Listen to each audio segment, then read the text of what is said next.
eating. Why did you bring your phone? Not mine. You say hi there. Go there, go there.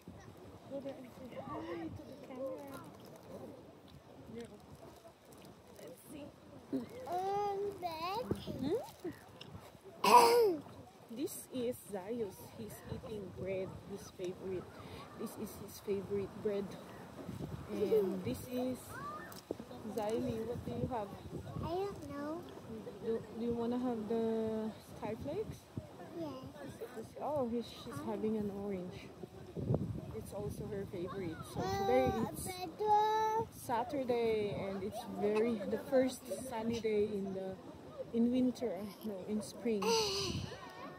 It's almost October. So as usual, awan ni Igan ta.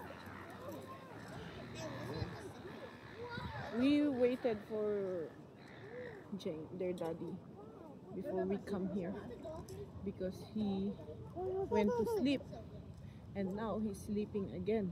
Mom. Diba? Look at him. He's gonna sleep daw too. Look at this boy, he's gonna sleep daw. Say hi. Mommy, I closed the tummy of Daddy.